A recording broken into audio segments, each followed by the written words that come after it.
Welcome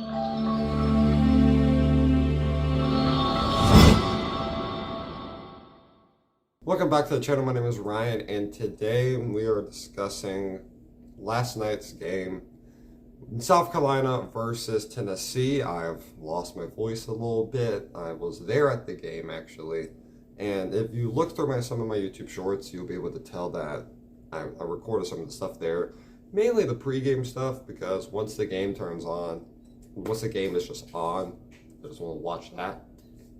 If you want to see what happened, watch the highlights. Or if you watch the game live, you already know what happens. If you don't know what happened, Tennessee won 41-20. Very good win, beating South Carolina like that. And there was one main takeaway I had throughout all of this that was very, very nice to see, that we haven't seen much of, that we definitely did not see against Florida, and that was the ability to get after the pass, get after the quarterback, pretty much. Very good pass rush. Pierce played a very good game. I think that Pierce Jr. played a very good game. He had like 2 or 3 sacks, number 27 on the team. Great game. And I think we had around 7 or 8 sacks yesterday. And the main way we're doing it was based off our coverage, I would say. Because usually the sacks weren't just like 2-second sacks. They weren't just getting there immediately. It took about 3-4 seconds. But the coverage held up enough that those guys could get in. And that was also a very nice thing to see, because that was the main thing I torched us last year, was that Rattler could just sit in the pocket and throw wherever he wanted. And that was the main thing that I saw. That was a very nice change. Other thing was third downs. We held them to 2 for 15 on third downs and 2 for 5 on fourth down attempts. One time they got it, which was a fake punt. That was tough to watch. It was a tough watch seeing that just happen. But I mean, Shane Beamer put out all the stops. He went for all the tricks in the first quarter, and then he just had to play football after that. And Tennessee outplayed them completely. Very fun.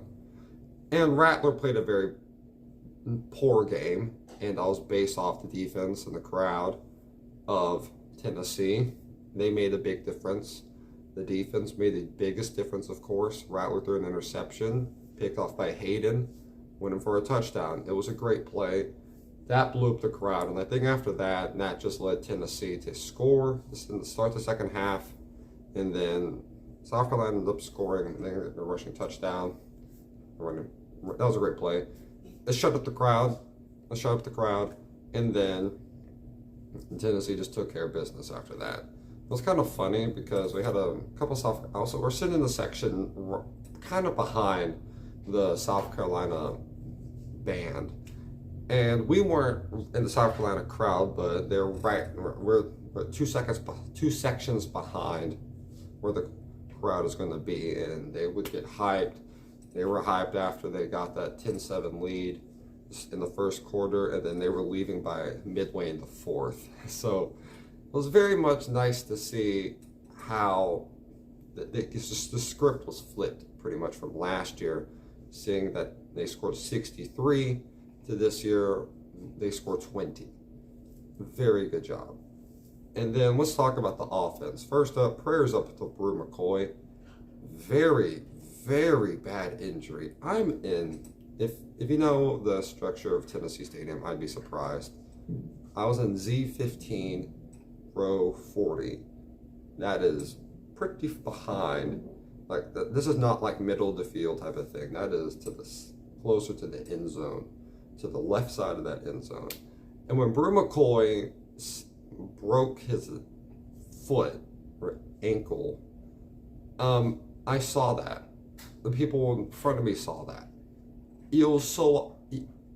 His ankle was going the other way. His foot was going the other way.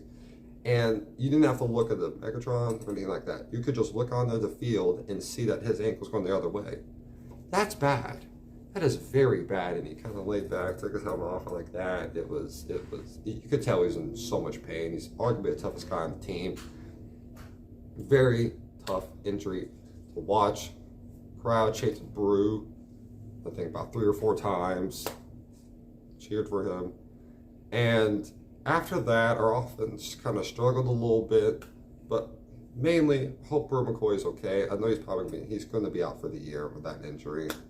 If he's not, I'd be completely, utterly shocked. But hope he recovers and comes back better than ever.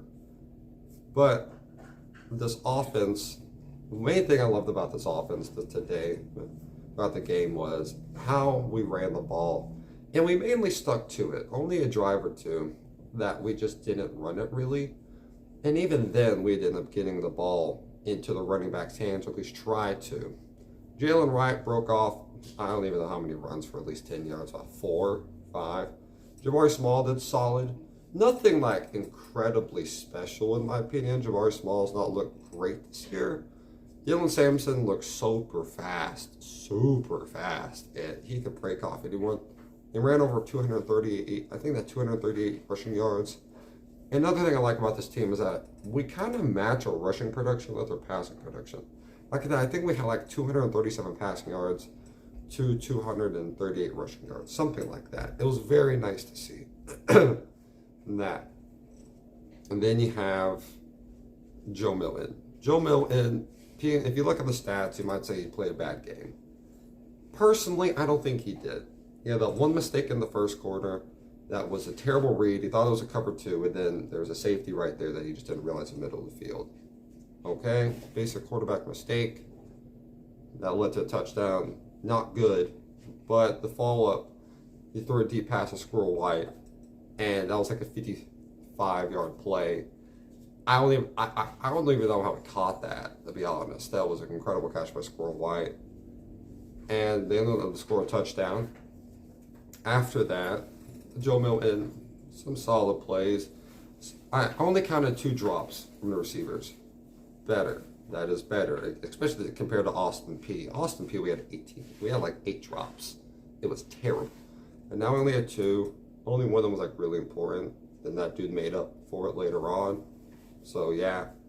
But Milton, the other interception he threw was not bad, in my opinion. It led to something good for us. It was an interception that was picked off and it landed, and the dude fell at the 2-yard line, their own 2-yard line. And then I thought it was a safety, personally, that we got Rattler, but they didn't call that. Then I thought it was a good punt return for a touchdown by D. Williams, but that was also called back.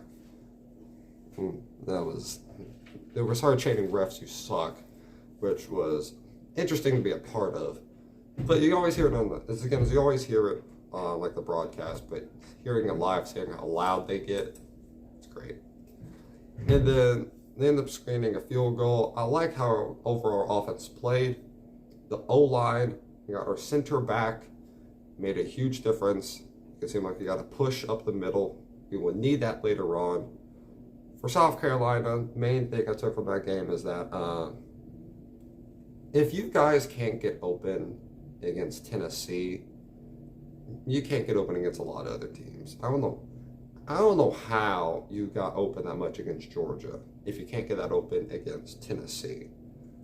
I don't know, but very good job, Tennessee. Overall, we played good rush defense. They broke off that 175-yard touchdown. But outside of that, that was a very important play. I'm not just saying just count that out, but that was the only big play that they had rushing the ball. So overall, good job there. Proud of this team. Was heading to this bye week. Play A&M with their backup quarterback and Max Johnson, the left-handed machine, Max Johnson, and then Bama's following that. Hopefully we head down to Tuscaloosa only with 1 loss. Let's go beat A&M, not this week, but the following week.